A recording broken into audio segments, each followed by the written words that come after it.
Hello friends, welcome to kuboos kitchen. இன்னைக்கு வீடியோவில் நாம் என்ன ரெசிபி பார்க்க போகிறோம்னா சிகப்பு அரிசி அவல் புட்டு. இது ஹெல்த்தியான ரெசிபி. மார்னிங் பிரேக்ஃபாஸ்ட்டு இல்லை ஈவினிங் ஸ்நாக்ஸாகவும் சாப்பிட்டோம்னா ரொம்ப அருமையாக இருக்கும்.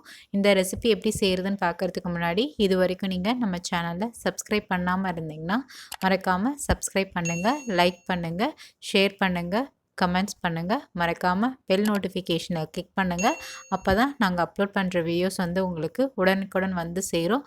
வாங்க இந்த ரெசிபி எப்படி செய்கிறதுன்னு பார்க்கலாம். கிச்சனுக்குள்ளே போகலாம். இப்போது நான் ஒரு கப்பில் சிகப்பு அரிசி தான் எடுத்துக்கிட்டேன். ரொம்ப திக்கான சிகப்பு அரிசி தான் எடுத்துக்கிட்டேன். உங்ககிட்ட மெலிசா இருந்தாலும் ஓகே. சிகப்பரிசி இல்லைனா வெள்ளை கலரில் இருக்கும் பார்த்தீங்களா, அந்த அவல் கூட நீங்கள் எடுத்துக்கலாம். அது உங்களோட விருப்பம்தான். இப்போ நம்ம அவலை வறுத்து எடுத்துக்கலாம். கேஸ் ஸ்டவ் ஆன் பண்ணிவிட்டு கடாயை வச்சுட்டேன். கடாய் நல்லா சூடாகட்டும். சூடான பிறகு நம்ம எடுத்து வச்சுருக்க ஒரு கப் அவலை சேர்த்துக்கலாம். சேர்த்துட்டு நல்லா வறுத்து எடுக்கணும். இதை செய்கிறப்ப நம்ம மீடியம் ஃப்ளேம்லேயே வச்சு செய்யலாம்.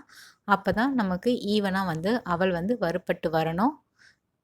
இப்போ பார்த்தீங்கன்னா கொஞ்சம் கொஞ்சமாக அவல் வறுப்பட்டு வர்றதை நமக்கே தெரியுது. இதை நல்லா சூடேறி நல்லா இதை தொட்டு பார்த்திங்கன்னா நமக்கு உடஞ்சி வர பதத்துக்கு இருக்கணும். இப்போ அவல் நல்லா வறுப்பட்டுடுச்சு.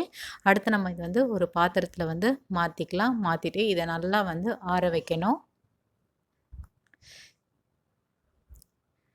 இப்போ இது நல்லா ஆறின பிறகு நம்ம மிக்சர் ஜாரில் போட்டு பொடிச்சு வச்சுக்கலாம். இப்போ நம்ம சுடு தண்ணி தயார் பண்ணிக்கலாம். கேஸ் ஸ்டவ் ஆன் பண்ணிவிட்டு பாத்திரம் வச்சுட்டேன். 2 கப்பில் தண்ணியை சேர்த்துக்கிட்டேன். நல்லா சுடு தண்ணி நல்லா கொதிச்சு வரணும். நீங்கள் இந்த ஃபஸ்ட்டே சுடு தண்ணி ப்ரிப்பேர் பண்ணிவிட்டு அவல் வறுத்திங்கன்னா கரெக்டாக இருக்கும். இப்போ பார்த்தீங்கன்னா நல்லா சூடாக கொதிக்க ஆரம்பிச்சிருச்சு. இதுவே கரெக்டான ஸ்டேஜ். இது கேஸ் ஸ்டவ் ஆஃப் பண்ணிவிட்டு ஓரமாக வச்சிடலாம். அடுத்து நம்ம வறுத்து வச்சுருந்த அவல் பார்த்திங்கன்னா நல்லா ஆறிடுச்சு. இந்த மாதிரி தொட்டு பார்த்திங்கன்னா நல்லா உடஞ்சி வரும். இதுதான் நமக்கு கரெக்டான பதம். நம்ம வறுத்த அவலை மிக்சர் ஜாரில் சேர்த்துக்கலாம். அவல் பார்த்திங்கன்னா ரவை பதத்துக்கு பொடி பொடியாக நல்லா அரைச்சி எடுத்துக்கணும். பார்க்க சொல்லியே நல்லா தெரியுது பார்த்தீங்களா. இந்த அளவுக்கு நம்ம அவலை பொடிச்சு எடுத்துக்கணும். இப்போ நான் மிக்சிங் பவுலில் அரைச்சி வச்சுருந்த அவலை சேர்த்துட்டு கொஞ்சமாக உப்பை சேர்த்துக்கிறேன். சேர்த்தது பிறகு நம்ம சுடு தண்ணி தயார் பண்ணி வச்சுருந்தோம் பார்த்திங்களா, அதை கொஞ்சம் கொஞ்சமாக சேர்த்து நல்லா மிக்ஸ் பண்ணி விடணும்.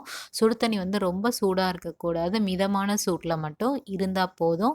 இப்போது நல்லா தண்ணியை சேர்த்துட்டு நல்லா மிக்ஸ் பண்ணி விடணும். தண்ணி அதிகமாகிடுச்சினாலும் பிரச்சனை கிடையாது. இந்த அவல் பார்த்திங்கன்னா நல்லா அப்சர்வ் பண்ணிக்கும் வாட்டரை. ஸோ அதனால் அதிகமாகிடுச்சின்னு வருத்தப்படாதீங்க. இப்போ நல்லா தண்ணியை சேர்த்துட்டு நல்லா மிக்ஸ் பண்ணி எடுத்தாச்சு. இப்போது இந்த அவல் பார்த்திங்கன்னா நல்லா ஒரு 5லேருந்து 8 நிமிஷம் நல்லா ஊற வைக்கணும். நம்ம பாத்திரம் போட்டு மூடியாச்சு. 5லேருந்து 8 நிமிஷம் ஆன பிறகு எடுத்து பார்த்தோம்னா நல்லா ஊறி வந்திருக்கணும். இது பார்த்திங்கன்னா நல்லா ஜூஸியான கன்சிஸ்டன்சியில் தான் இருக்கணும். நல்லா ட்ரையான கன்சிஸ்டன்சியில் இருக்கக்கூடாது. ஸோ இப்போ பார்த்திங்கன்னா நல்லா ஜூஸி கன்சிஸ்டன்சியில் நமக்கு அவல் நல்லா ஊறி வந்திருக்கு. அடுத்து நான் ஸ்டீமர் பிளேட்டில் ஒரு ஒயிட் கிளாத்தை ஸ்ப்ரெட் பண்ணிவிட்டு நம்ம தயார் பண்ணி வச்சுருந்த அவலை இதில் சேர்த்துக்கலாம். சேர்த்துட்டு நல்லா வேக வைக்கணும். உங்கள்கிட்ட ஒயிட் கிளாத் இல்லைனாலும் நீங்கள் வாழை இலையில் வச்சு கூட நல்லா வேக வைக்கலாம். அடுத்து நான் இட்லி பாத்திரத்தில் தேவையான அளவு தண்ணியை சேர்த்துட்டு நம்ம தயார் பண்ணி வச்சுருந்த அவல் புட்டை இதில் சேர்த்துக்கலாம். இட்லி பாத்திரத்தில் 5 நிமிஷம் நம்ம இந்த புட்டு வெந்தால் மட்டும் போதும். ரொம்ப நேரம் வேகணும்னு அவசியப்படாது. அதே போல் இந்த இட்லி பாத்திரம் நல்லா டைட்டாக க்ளோஸ் ஆகிருக்கான்னு செக் பண்ணி பாருங்கள். இன்கேஸ் சரியாக க்ளோஸ் ஆகலைன்னா தண்ணி எல்லாமே அந்த அவலில் விழ வாய்ப்பு இருக்குது. ஸோ நல்லா டைட்டாக க்ளோஸ் பண்ணிவிட்டு எடுத்துக்கலாம். இப்போ 5 நிமிஷம் நல்லா வெந்து வந்துருச்சு. இப்போ எடுத்து பார்த்துட்டு இந்த அவல் புட்டை ஒரு பாத்திரத்தில் நம்ம ட்ரான்ஸ்ஃபர் பண்ணிக்கலாம். நான் மிக்சிங் பவுலில் எடுத்துக்கிட்டேன். எடுத்துட்டு இதில் இருக்க அவல் எல்லாமே அந்த பாத்திரத்தில் நம்ம ட்ரான்ஸ்ஃபர் பண்ணிக்கலாம். ஸோ இதை ட்ரான்ஸ்ஃபர் பண்ணுறப்போ ரொம்ப சூடாக தான் இருக்கும். ஸோ பொறுமையாக பார்த்து நீங்கள் இதில் இருக்கிறதெல்லாம் நல்லா உளுத்து விட்டுக்கோங்க. நம்ம அந்த கிளாத்தில் இருக்க புட்டு எல்லாமே. இப்போ பார்த்திங்கன்னா அவல் நல்லா வெந்து வந்துடுச்சு. இதே சூடாக இருக்கிறப்பவே நம்ம நாட்டு சர்க்கரை சேர்த்துக்கிறேன். 2 டேபிள் ஸ்பூன் அளவு நாட்டு சர்க்கரை சேர்த்துக்கிறேன். அடுத்து தேங்காய் துருவலை சேர்த்துக்கிறேன். இன்கேஸ் உங்கள்கிட்ட நாட்டு சர்க்கரை இல்லைன்னா நீங்கள் சாதா சுகர் கூட சேர்த்துக்கலாம். அடுத்து வாசத்துக்கு ஏலக்காய் தூள் சேர்த்துட்டு நல்லா மிக்ஸ் பண்ணி விடலாம். உங்களுக்கு விருப்பப்பட்டால் நீங்கள் நெய் கூட சேர்த்துக்கலாம். உங்களோட விருப்பம்தான். நான் நெய் சேர்க்கலை.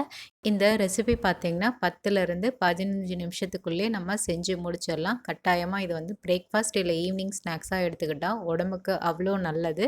இதில் நிறைய ஹெல்த் பெனிஃபிட்ஸும் இருக்குது சிகப்பரிசி அவல் புட்டில். நான் இப்போ வந்து கொஞ்சமாக வந்து தேங்காய் ஸ்ப்ரெட் பண்ணிவிட்டு ஒரு பாத்திரத்தில் நம்ம தயார் பண்ணி வச்சுருந்த புட்டை வந்து கப்பில் சேர்த்துட்டு நல்லா அதை ப்ரெஸ் பண்ணிவிட்டு பிளேட்டில் வந்து இந்த மாதிரி வந்து சர்வ் பண்ணிட்டேன். குழந்தைங்கள்லேருந்து பெரியவங்க வரைக்கும் விரும்பி சாப்பிடக்கூடிய புட்டு ரெசிபி தான் இன்றைக்கி வீடியோவில் பார்த்தோம். இந்த ரெசிபி பிடிச்சிருந்தா சேனலை மறக்காமல் சப்ஸ்கிரைப் பண்ணிவிட்டு சப்போர்ட் பண்ணுங்கள். இதே போல் வேறு ஒரு ரெசிபி வீடியோவில் சந்திக்கலாம்.